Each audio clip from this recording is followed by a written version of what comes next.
So we are going to go through from, step one, where do you find the button, all the way through all the different fields. And I know that there are specific fields that a lot of people will get stuck on. Maybe you're confused about what it is that MLS is asking for, what kind of point it is that they're looking for.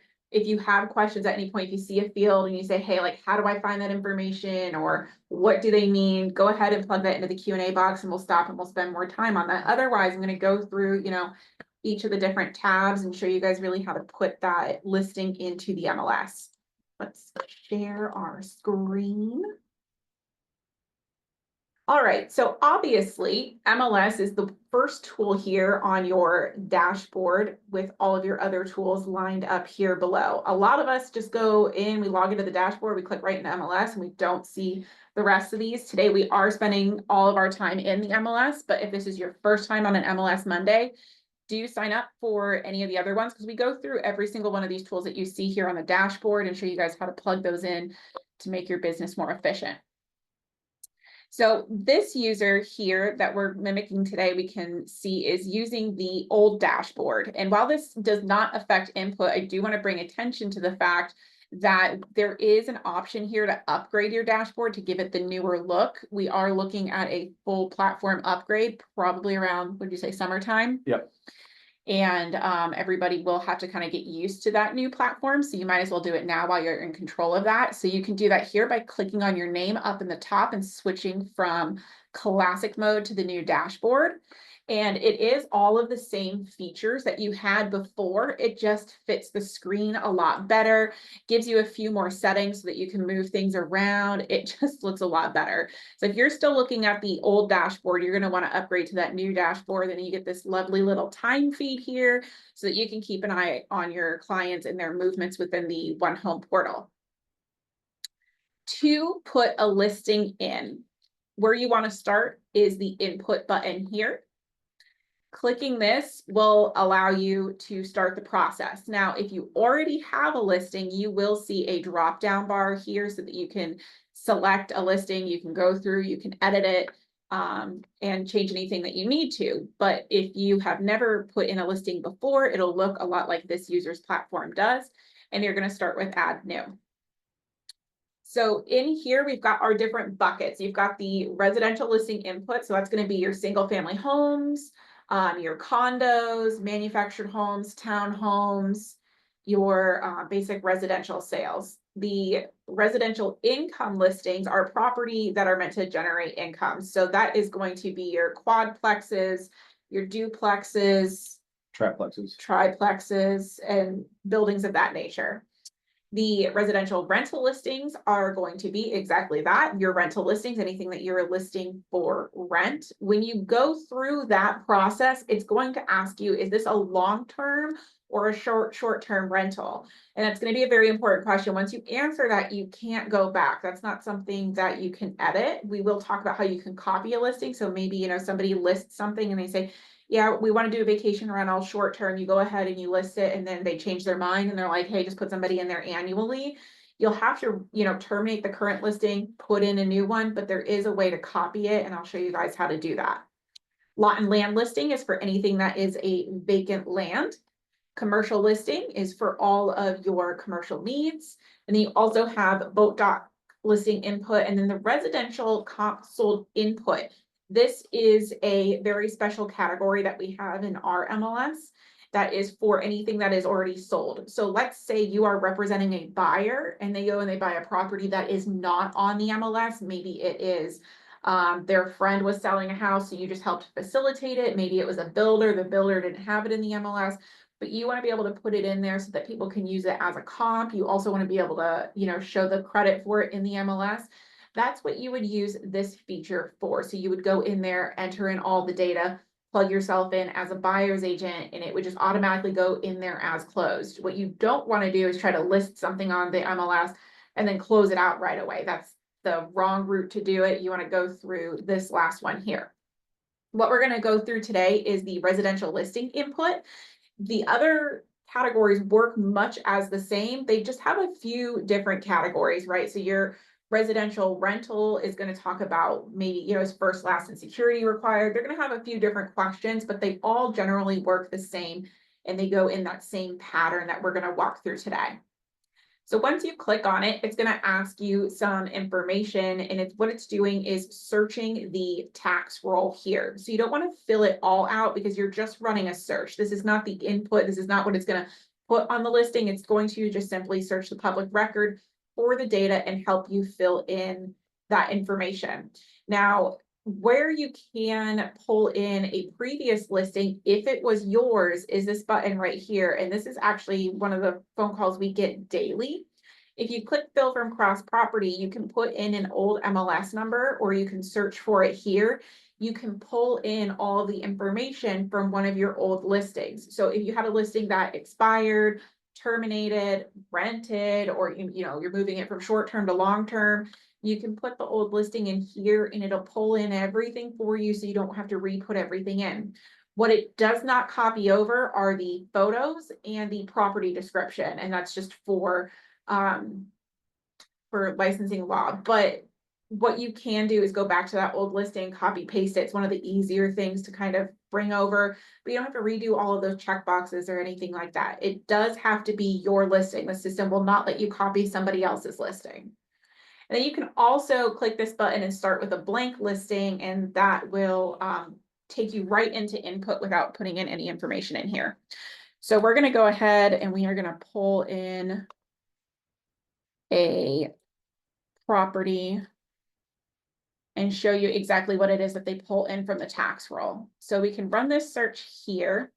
Sometimes based on how much information you put in there, it might pull a whole list of information. If you get really specific, it'll pull this in. Maybe you put too much information in, you can revise that search and go back to the beginning. When you find the property that you want to do input for, you're going to go ahead and click fill. And it's going to start the process here. You can see running along the top, we've got several tabs that we need to fill out, and we're going to go through these one at a time. So it'll automatically highlight incomplete. And what you want to do as you go through these tabs, if you need to leave for any reason and come back, you want to make sure you click the submit button at the bottom while incomplete is highlighted. I know the submit button scares a lot of people. Think of this as your save button. It will not go out to any of the other members, or it will not go live on the MLS unless you have active highlighted. And then even at that, it'll only go active if you have everything necessary filled out. All right, our next step is the general tab, and you can see here that a lot of the information is already filled out. This is what it pulls in from the public record. So your PID, the county, the address details are filled out. Scrolling down here, the development and subcondo name are not filled out. So if this is in a development, you'll want to put that in there. If it's not, it typically will go under the city if it's not in a development. So this one is in North Fort Myers, and we can go ahead and plug that in. And we do get a few that come in that are from out of the area. So that would be under not applicable. Let's see, I'll pull that one up here. You can see that that's an option here if you don't have the city or the development in there. For those of you that might be listing anything in a new development that's not yet put into our system, you can send those in to mls@rpcra.org, and we'll go out to the tax roll. We'll find and verify that that's a community, and we'll plug it in here for you.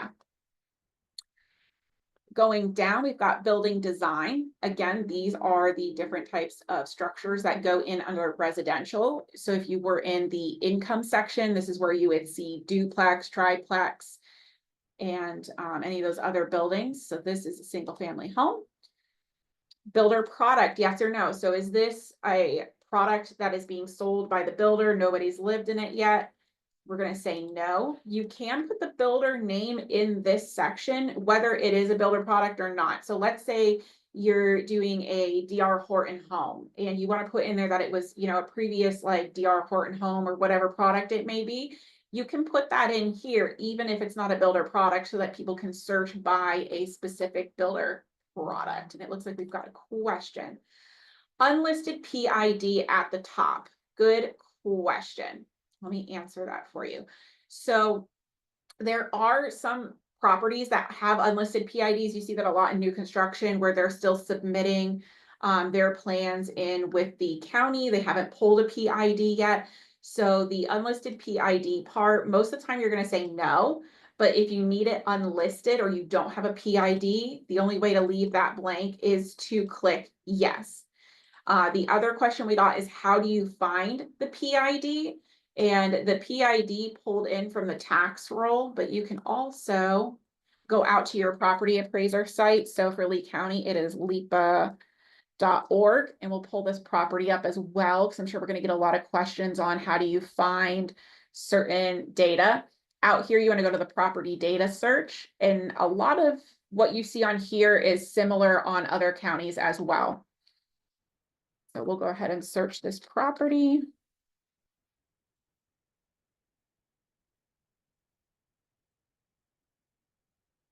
And the parcel details, this first one at the top is what's going to give you the most information. But you can see right here, the strap number is also the PID number. So that pulled in for us automatically. But if you're having a problem finding that, you're going to want to go to the property appraiser site for whatever county it's in and find that there. And then the rest of this is address information. Zoning code also can be found out on that site. And that was pulled in as well from the public record. Yeah, if you can find and pull in from public record, that's gonna pull a lot of information in. And it'll be, that's where it's good to have that. If you got the person's name and the address, as you started filling, then anything that's bold is required. Yep. And then anything that's not bold is optional. So the bold is always required. So as you go through this, anything that's left blank, if it's required, won't let you close this out. And then where do you get the lot dimensions on the right? Because that's a required field that a lot of people struggle with. Yeah.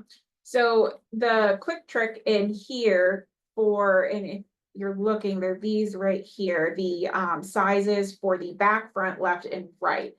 If you come up here and say the set latitude and longitude manually, there's a quick button in here. I might have clicked the wrong one.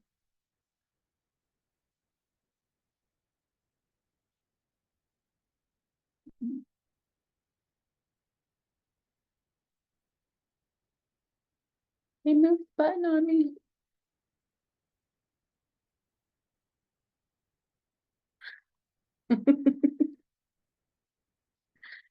Okay, so here, nope, they definitely moved the button on us.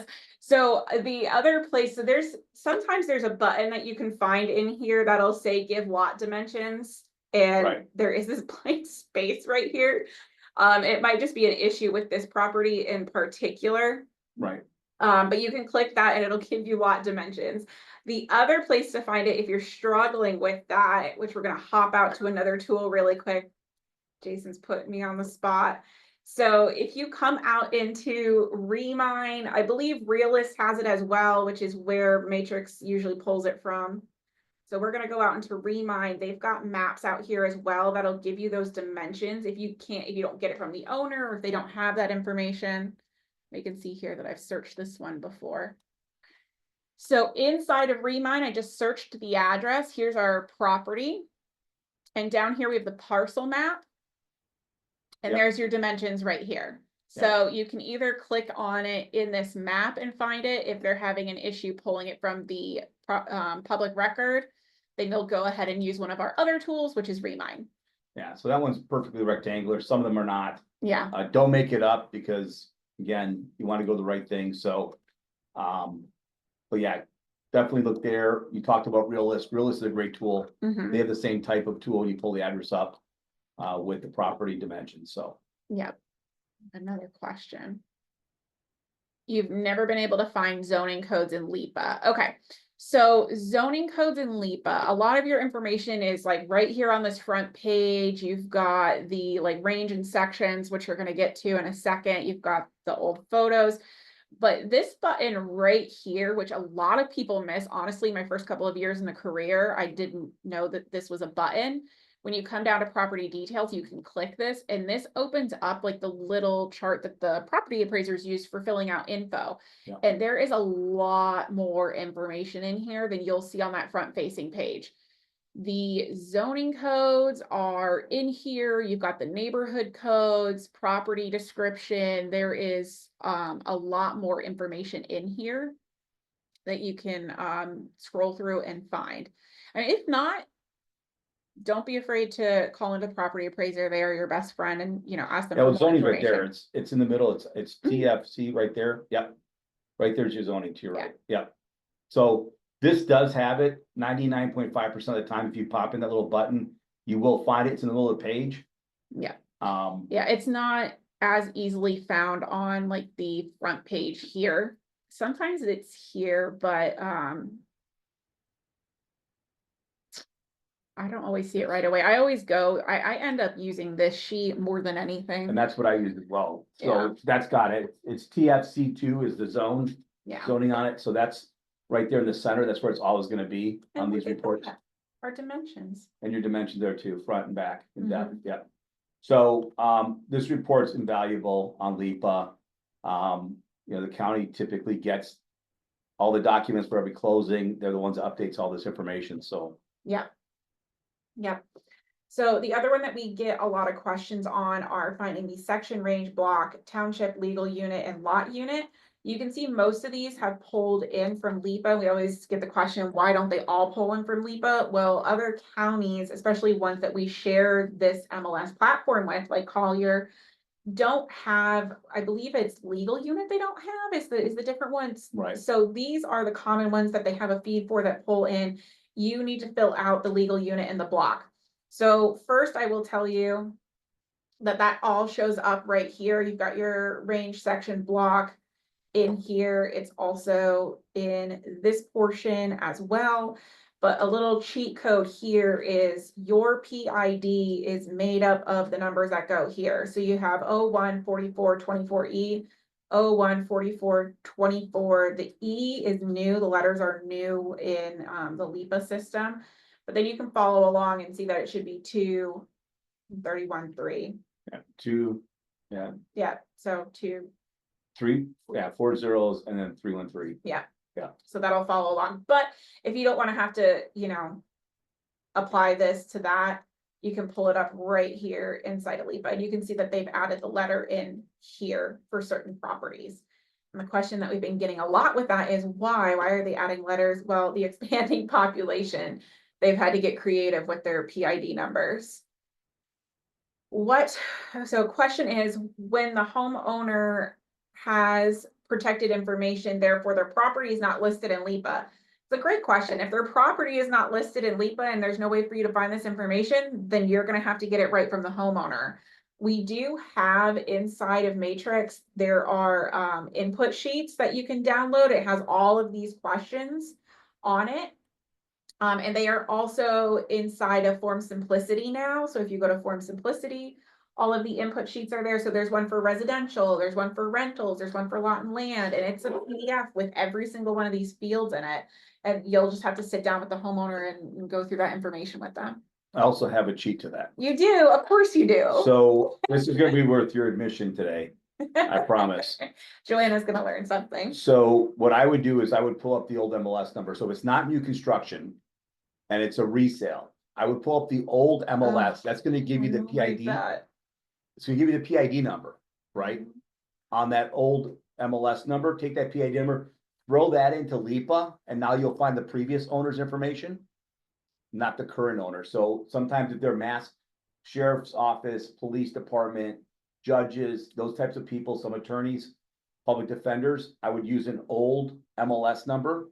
So you may have to go back years. If they said I've lived here for 7 years, you may have to go back 8 years in the MLS, but we have those records. Yeah. So that's what I would do. I would pull up that old PID through a system like a Remine or something else, but all that information's out there from the previous owner. The current owner may be masked, but that previous owner may not be. Yeah. So the next question we have is on this property, what is the legal unit? So if you follow 14424E, 14424, then it would be 2 and then 0. So 2, 0, Yeah. 313. Yeah, it's left. Yeah. It follows like a book. So left, right, Right, left, left, right. right, left, right. That'd be legal unit 2, block 000, and then lot unit 313. Yep. All right, so moving through this, you've got the status type. So this is typically mostly what we see is resale of property, but if it is known damage, this came about with the hurricanes. It was supposed to be temporary, but seeing as the hurricanes keep coming, we've kept it. And this is for something that is currently damaged. We see a lot of requests come in about this. Well, it's damaged, but then we fixed it. Well, that's not known damage. Known damage is, the house that was damaged in a hurricane that you're just selling as is. Assignment of contracts are for anybody who is listing something that is an assignment of contract. And then you've got 3 statuses for the construction industry. You've got new construction, pre-construction, and under construction. So the way that this goes is pre-construction means that you have a permit, but you have not broken ground yet. Under construction means that you have broken ground, and new construction is you have your CO, it's completed, but it's never been lived in. So those are your 3 statuses. But if you're just doing a resale property, then you've got that option right here. All right, we have another question. Sorry, I missed it. For development section, can you explain why to put not applicable versus the city that it's in? So this one would be North Fort Myers. I was just showing you guys if you're listing something that is from out of the area. We've got some people who are members of like Sarasota and us, and they'll list their property in both MLSs. We wouldn't have the city Sarasota or those developments in here. So if your city or your development does not exist, that's the only time that you would use not applicable. Yeah, you would use development first, and then you'd go to city after, and then if you can't find your city, then you would do not applicable. That's the only time. Because remember too, this is also this is the input side, which we call the back office. The front office is the search side. So when people are starting to look for things, they may look at a specific development. If not the city, you want to make sure that information is correct. Yeah. All right, so you've got your list price here.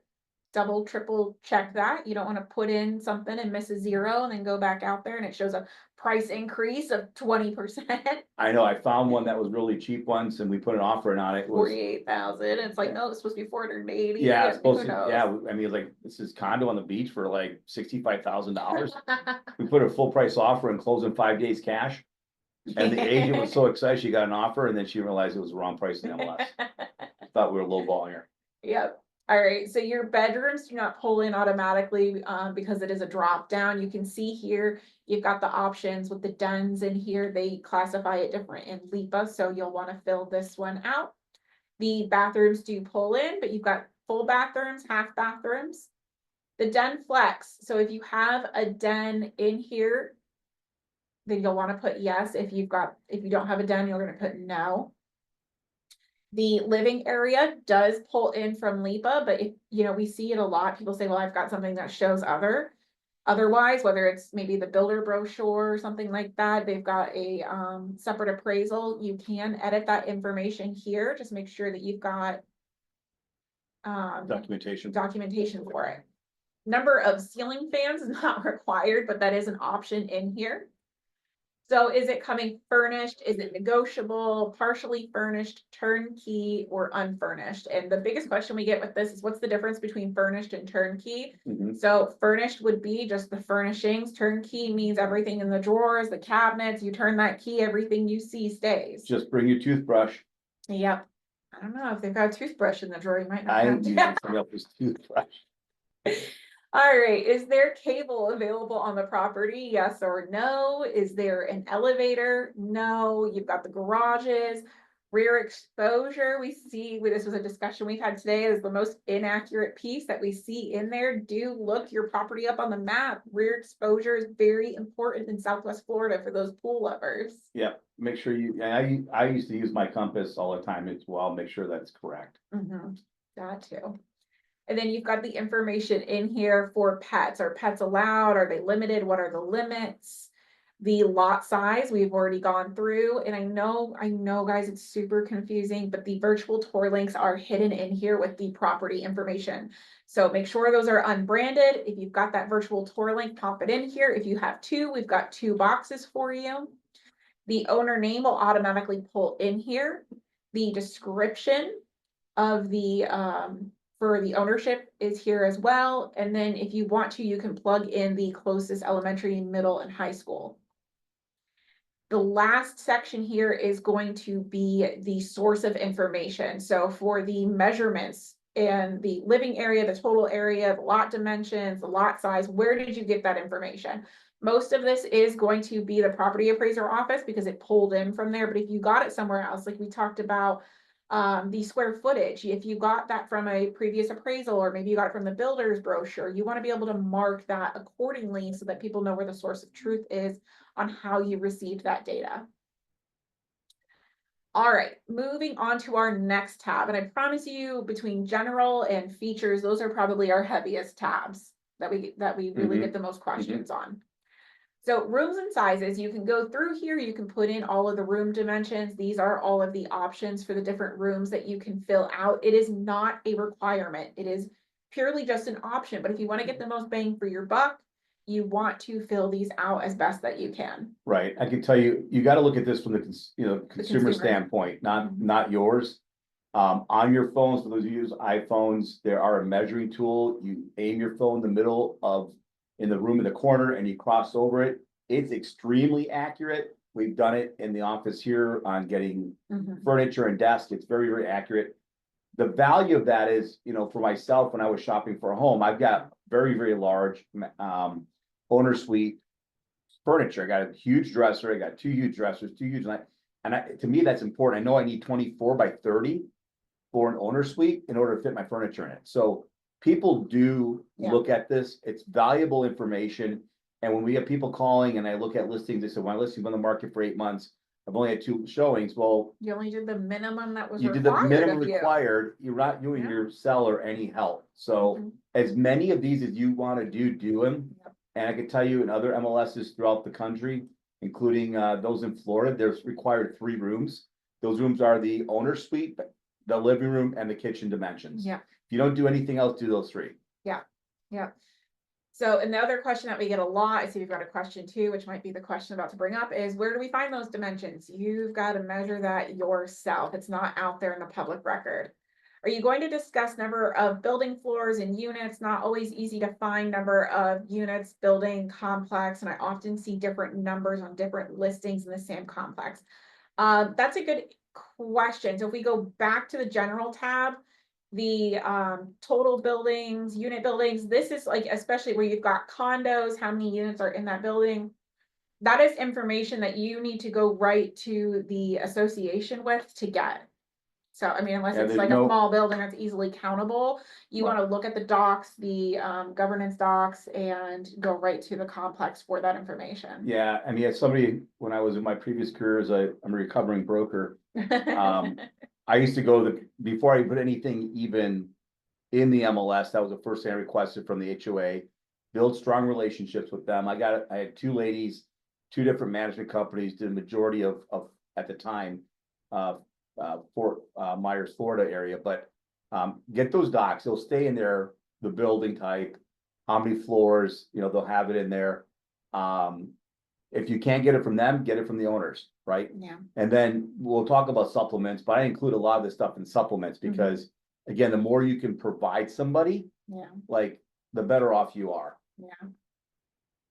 Were you one of those schmoozers? You bring in like cookies and a gift card? You know, every year I spend, oh no, I'm serious. I mean, I'm from Wisconsin, so I mean, we did, we would bring in a Uzinger, which is a sausage company in Wisconsin. We would bring Uzinger sausage platters. We'd order 30 of them to the office. I go deliver them to all the HOA places and title companies we use and mortgage brokers. They love it. Wow. So. All right, our next tab is the features tab, and this is everybody's like love-hate relationship. This is going to be like the most information you're going to find on a tab. We're going to kind of breeze through it. I'm not going to go through every single one, but if there is one that you're stuck on, please put it in the Q&A and we'll kind of stop and take time on it. So the call we get the most is I've got, you know, it's saying I didn't fill everything out in features, but here I've filled out all 5 topics and sometimes they just forget to scroll because as you can see, this section does go on for miles and miles and miles, but it's great because this is where you're going to be able to get the most bang for your buck for that listing, fill it out to the best of its ability, and there's a lot of people that utilize our MLS for search, and they filter by, some of these features you might think, who cares? Well, somebody's filtering by it, and I can promise you that. So amenities are going to be your community amenities. If you have none, you've got a lot of these will say none or other or see description. If you don't fit into one of these boxes, there is a way for you to, put it in the special remarks. Approval info to get into that community, your bedroom descriptions, the boat dock info. We've got lots of different things here. Building style. This also is one of the biggest questions we get, and that is actually in here as well. So you can find that on this portion of the property appraiser's card as well. And if you don't know, I think the other question we get a lot is, well, I'm not a Windows specialist. When we get down to Windows, I'm like, I don't know what, what these window types are. Well, start Googling.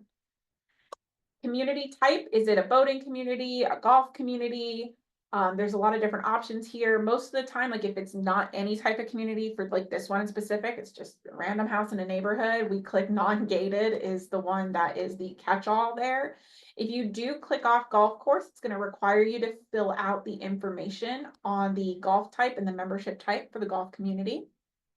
What type of construction is it? Is it concrete? Is it wood?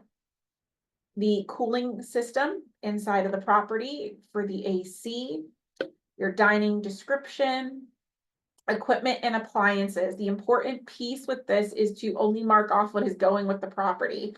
If your seller is taking the washer and dryer, I highly suggest you don't check off washer and dryer, because somebody's going to bring this little MLS printout to court and say, they promised me a washer and dryer. It's right here in writing. Your exterior features. So if you've got a shed, if you've got trees, fencing, anything like that, that's going to go all here in the exterior features of the property.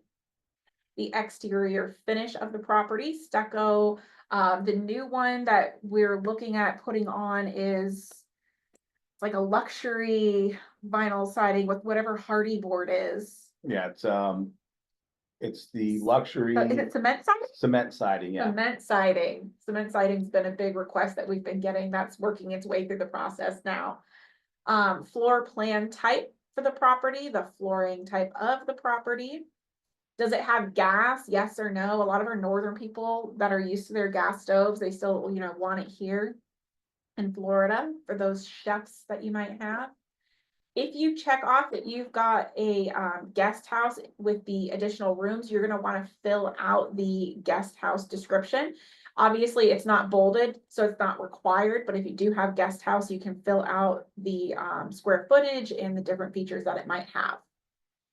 The heating feature in the property, a lot of people call in confused because most of our units just do heat and AC, but that's not the case for everybody.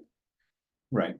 Your interior features. So do you have a breakfast bar? Do you have vaulted ceilings? This is a catch-all for the random things that you might see inside of a property that you want to promote. Irrigation system for the property here. This is a big one in Cape Coral. Assessments paid, assessments unpaid. If you have something in Cape Coral, you don't want to select none. You really want to make sure you select whether the assessments are paid or unpaid, because I can promise you a lot of people are filtering by that one. Features for your kitchen. Your lot description. Is it oversized? Is it 3 lots? Is it on a golf course, a dead end, a cul-de-sac? If all else, you just are a regular lot. It's okay to be regular sometimes. Maintenance. So this is anything that is included with the property. This is mostly used if it's in a community. So does it come with security? Does it come with do they do the lawn? Is the irrigation covered? Golf course, things like that. What type of management does the property have? Is it a condo association, professional management? Does it have no management? This one's not in a community, we would click none. Do the residents run it? What kind of management do you see in that association? The master bathroom description. So do you have a separate tub and shower? Is it combo? Do you have a jetted tub? These are different features that you can add into the master bathroom description. The parking situation for the property. What type of possession is it? Are they getting possession at closing? Are the sellers looking for a lease back? Is it negotiable? You've got some different options there. any type of restrictions on the property. So this would be restrictions from the condo association. Maybe there's a specific ordinance on the property. We see this a lot in Cape Coral as well as other communities. What type of road do they have access to the property for? We see this a lot, like out in Alva, North Fort Myers, things like that. You've got like the dirt road. The roof for the property, this is also a hot button, very popular. Is it a metal roof, shingle roof? Your additional rooms that the property may have, the laundry in residence, laundry and garage, that's a very popular one we see people filter by. Do you have like an attached apartment? You know, a lot of people look for the button, they look for something called mother-in-law suite, and that's not a usable term anymore, so we have attached apartment right now. And then we've got private pool. Does the property come with a private pool? And what this means is that the pool is actually in the backyard. If the community has a pool, that would go up in amenities, but this is for something that would be right there attached to the actual property and permitted to the property. So if you click yes, then you'll need to fill out the pool description. If you click no, then you obviously will not fill any of this out. Same goes for the private spa. This would be your hot tub. Any kind of security that the property may have. The sewer for the property, again, assessments paid, unpaid. Is it central? Is it septic? Special info is a catch-all section. So maybe you have an elevation certificate, foreign cellar, a home warranty. You can check off if you're owner agent. That does come up here later. Just a couple of things in there. Storm protection, a very popular feature here in Southwest Florida with all of our hurricanes. Terms. So this is what your seller is looking to accept for terms. Are they doing cash only? Are they accepting FHA? Are they accepting VA? They're doing buyer finance. A lot of times we see people check buyer finance and cash only. So this option already has cash in it. If you select cash only, that truly means cash only, that you're not accepting any finance. So make sure you don't select both of those. But maybe they're doing VA, maybe they're doing their own financing. You've got lots of different options there. The view of the property. So this can be popular a lot if it's not waterfront, but maybe they still have a water view. Maybe it's just a landscaped area, the mangroves. You've got all of your different view options there to go through, and we are almost to the end. You've got the water for the property. So sewer is one section, water is another section. Again, assessment paid, unpaid. Is it central? Is it well? What do they have for the water situation? Windows, this is going to be any type of windows that you have on that property. Again, if you don't know what these are, I suggest you start Googling pictures of them or ask your owners. I get that question a lot. People call and they ask what the Jalis windows are. Those are crank outs, they're the old 60 crank Yeah, outs. yeah. Well, I had to Google them once. I did not grow up with Jalis windows. Okay. All right, so is the property waterfront? Yes or no? And that means does the property line actually touch the body of water, not just waterfront view? Does it touch that waterfront? So if you say yes, then you need to specify what type of waterfront it is. If it is waterfront, is it golf access? Yes or no? And if it is, then you need to specify the golf access type. Does it have bridges? Does it not have bridges? This is really important. People filter by this, especially anybody looking for a property with a sailboat. That's why we ask these types of questions. And then from there, it's going to ask you what the canal width of that property is for you to fill out. If you don't have the canal, you're simply going to click none. Yeah, real quick on the, and we'll go at the very end of here, we'll show you where the data input sheet is, but as somebody that's not paperless, I got a tablet I'm writing on, so I'm not paperless. I am paperless, somebody has paperless. I did print this out, I did bring it with me. I typically did this document when I had the pictures taken by my photographer, because it gave me time to go through and check all this stuff out. And anything I had questions on, I highlight with a highlighter to ask the owner, because you have to have a source of this stuff. And, some people think they're doing themselves a favor, or their customer a favor, saying, oh yeah, this is waterfront. No, it's not. It's water views. You don't have any access to water. So don't think you're being creative, because it's building liability for yourself. Yeah. Somebody will report it. Well, they report it, or you have very upset on their side, the buyer side. So. Yeah.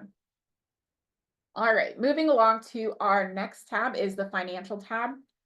So you can see here, it pulled in from the public record what the taxes were and what year that was. The other financial information that's going to be in here is a lot to do with like HOAs, any kind of fees that you're going to incur, the tax district type and the tax description. You can see this by looking at LIPA. Look and see at their last tax bill. Was it city and county only? Who's charging them? And then tax district type. Do they have CDD fees? We don't have a lot of these in Lee County. I know that there's like a lot up in Hillsborough County, but there's still a few that will have CDD fees. You can see this by looking at the tax bill. You would see something marked CDD. You would see something marked with the municipal service, tax development. A lot of times, it's going to be not applicable, but you want to check those tax bills and make sure that none of these features do apply to them. And it's important to disclose if it's currently homesteaded, because if the property is currently homesteaded and the next buyers are not going to have that homestead exemption, well, this tax bill is going to increase substantially. So all of the condo fees, HOA fees, things like that you're going to get from the condo association and the association docs along with the seller. And then you have a couple of different things down here below. So first and foremost, seller flood insurance, yes or no. That is just you marking whether the seller has flood insurance currently. That just gives them an idea of whether it's obtainable or not. And this is a question that is for your seller. From their leasing on new ownership, yes or no, lease limits. So this is if the property is currently leased. If they got a lease currently in place, you'll see this on lot and land as well. And then if there are limits, what kind of limits do they have there? Are they only allowed to lease for a certain amount of days? Are they only allowed to have, 2 leases a year? This is really important for people who are looking at vacation rentals, purchasing something for a vacation rental. Are they going to be limited on what they're allowed to do? Subject to FIRPTA, yes or no. So this is for the Foreign Investment Real Estate Property Tax Act. If you have any questions on that, I suggest talking to somebody who is a tax consultant or an IRA, but you just want to ask your seller if they are subject to FIRPTA. They'll know whether they are or not. Is it a property that is housing for older persons? So this is going to be any type of community that has a age limit. You see a lot like 55 and older, 65 and older. So if there is a limit on who can live there by age, you'll want to mark this yes. If there are no age limits, you can select no. Again, subject to lease is whether there is a lease in place or not. And then you would, if you select yes, describe what it is, like when that lease is up, and if it's an annual or short-term lease currently in place. And the last question here is ownership interest. And this is disclosing if you have any kind of invested interest in the property. Are you selling your own property? Are you selling a family member's property? Maybe you're part of an LLC that you're selling, or maybe you're not related to them at all. In the state of Florida, you have to disclose that. So we've got the different options there to cover your disclosure. Yep, if you're related to the seller and that's related, and then obviously no interest. And here, by the way, get these fees. What I did, just as a cheat sheet worth your price of admission, I created a sheet just for that and I sent it to the HOA to fill out. Yeah. And I was able to use that as an attachment and fill the documents out, because if you look at the MLS, for example, go to Gateway, go to Hampton Park Gateway, right? The number's going to be different, but the numbers may be different based on the size of the home, right? Because if lawn work is included, then a bigger lawn is going to give you more cost than a smaller lawn. So those HOAs may fluctuate. They may not all be exactly the same. So, but if you get the information for that particular unit, for that particular parcel, and you have them fill a form out, put the ownership on them for accuracy, and then attach it under supplements. Yeah. All right, so in here, syndication, this is where you would disclose if it's a foreclosure, a short sale, or an auction property.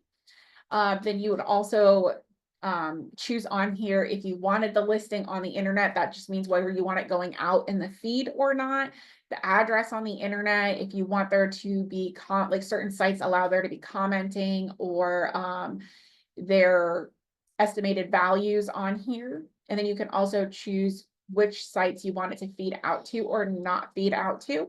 And then the MLS Advantage would be the statewide MLS that we partake in, and whether you want it to feed out to that or not. This here is going to be the information for who's listing it. So it's automatically going to pull your information in here. If you needed to add a co-agent, you can do that right here. Your listing date. So when does it go active? When does it expire? Then you've got your showing instructions. Is there an appointment required? Yes or no? Are you using an appointment phone number? You can put that here.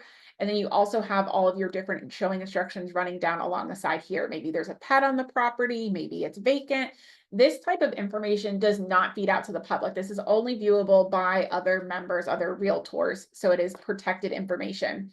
So something like vacant, you only want to check it off in here. You do not want to put that in the property. It's not allowed in the property description or anything like that. That's going to feed out to the public for security purposes. Right, and this is a very important area. And then where I get my listing date, where does that come from? Your listing contract. My listing agreement, exactly. Mm-hmm. Some people, that listing agreement date that's signed is your executed date. That should match your listing date. Yeah, and that's not going to affect your days on market. So let's say today's the 3rd. If I got an executed agreement on Saturday and I put, the 1st, was it the 1st? Yeah, if I put the 1st, it's not going to automatically give you 2 days on market. It's from the moment you make it live. Correct. So, all right. Listing type. So this would be the type of agreement that you have. Is it a exclusive right to sale? Is it limited services? What type of agreement do you have? And this is not something that is going to feed out to everybody, and it does not show to the members either. This is just for you to disclose for the MLS. And then in here, further questions is going to be what type of representation you are getting. Is there a sign on the property with the seller contact info? And this confuses a lot of people. Notice it says seller, not the seller's agent. So is it the direct seller's contact info on the property? Do they contact the seller for showing instead of the agent? Yes or no? Will the listing broker be available for contract presentation and negotiations? And then also, will the listing broker be able to perform post-contract services? This is like follow-up. Are they scheduling the appointments? So what type of representation are you giving for the property? Then the settlement agent's information. This is where you would put the lawyer or the title company, whomever you're using to close that property out. Last but certainly not least is the remarks portion of the listing. So this is going to be the property information. This is what feeds out to the public on the feed. You then have confidential remarks here. This is what's only viewable by other members, the other realtors that partake in our MLS.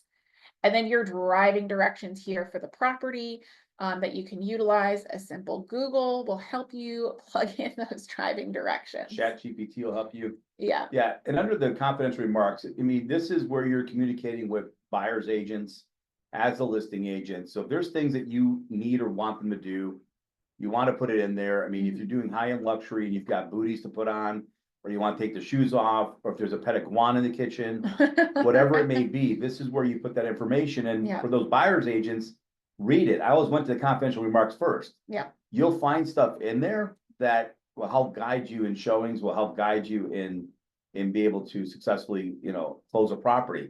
They may need a 32-day, stay over after closing. All that stuff's where you put that. Yeah. So once you're done, what you'll do is you'll come back to status and you'll click active. What you'll notice is we haven't gone through photos, supplements, or anything like that. So what I'm going to do is show you exactly what happens when you haven't completed everything. So if we tried to make this active and it's missing anything, you're going to get these little red marks in the tab where you're missing info, and then it'll also give you the little red marks next to the box. So you're never left guessing, what am I missing? I can't find it. It's very specific about what you're missing. And when you're missing it, if you're confused about what you need to put, you can click this and it'll open up a little help box. And even before you get to this process, you've got these little question boxes next to each one. That'll give you an idea of what's needed. If you forget anything, use these best you can. In the meantime, we're going to go ahead and save this as incomplete. And when you do that, you can see that you get an MLS number right away. You can go in, you can look at it. You're the only person that can see it. But it also gives you the option to continue editing, which will bring you back to the tabs, or you can add and edit photos or add or edit supplements. What I want to show you guys is, let's say you leave, you go and find more information, you come back. What does that look like? You're going to come up to input again. And now we have this little drop down bar that we didn't before, and you're going to select that listing. You can see there's an I next to it for incomplete or incoming. And if it's active, it'll say active, pending, whatever it is. You click it and it's going to open up a different view. These are now all the different options that you have available to you because you've started the input. Where we were before with all of the tabs and all of that info, that's that first option right here. That's the residential input section. I see that we have a question. Sorry, I must have missed it. The box for target marketing, what does that mean? So target marketing is only used for Naples and Bonita. We don't actually utilize that box, so you can just plug it in as a no. And that would be for, let me open this up really quick so we can all see what her question is. The target marketing box right here. So again, this is not used by the Florida Gulf Coast MLS, even though it does show up, it makes you select it. So this is if you were marketing to a specific geographical area. Do you want to talk to that? I mean, we don't utilize it. Yeah, it's a Naples thing, but we share a platform, so it's got to be in there for everybody. All right. All right. We'll hop back really quick to where we were. Okay, so if you wanted to plug open houses in, this is the button for that. It gives you a quick little preview. So you'll plug in date, time, if you want to add in a little description. Make sure active status is yes, unless you're plugging everything in here. If you're not making it active yet, you can say no. Are you offering refreshments? And the open house type, is it broker? Is it public? What is that for? And then you can click the more button and you can schedule out. They just increased this to 30? Yeah, it's quite a bit you can schedule out. So 30. a lot of folks say when they launch a listing, they'll do 3 or 4 weeks of back-to-back open houses. So the anonymous person says, I understand it means that another agent can advertise your listing without asking for your permission. That is not the description I've ever heard of it, but it's not used for our board. That target marketing feature isn't used for our board. So target marketing would be for like a specific area, but that's for the Naples and Bonita members, not for our members. All right, so if you decide that you don't want this anymore, you do have the option to delete it. Maybe you start putting it in and then they go another direction, you can delete it as well. Manage photos is where you're going to put in any of your photos for the property. So you'll simply browse your computer, and we've done a lot of classes on the RESP AI here. If you have that checked off, it will automatically generate your captions below for your property. I don't know if we still have, we do. All right, let me use these photos really quick. I know we're right at 12 o'clock, so we'll go through this kind of quickly. You can see here that the photos upload for us and it automatically detects what the bedroom is or what the room is, and it fills out that caption for us. But of course you can edit that, put whatever you want in there and click certify and save, and it'll save those photos in there for you as well. And the last part in here that we're going to talk about today is the managed supplements. And this is going to work much the same. So if you've got any of those condo docs, or if you've got any kind of seller disclosure that you want to put in here, you'll type in here what it is you want it to say. You'll choose the file and then let us know what type of form that is in here. And when you upload it, you'll click upload here and save it down here at the bottom, and that'll attach any supplements that you need into your property. So form simplicity and showing time are other classes that we teach. This is a quick button down here that will click you into it. So if you click manage showing time, it'll open up showing time. You can set all of your settings if you're going to utilize that tool with this listing for any of your showings.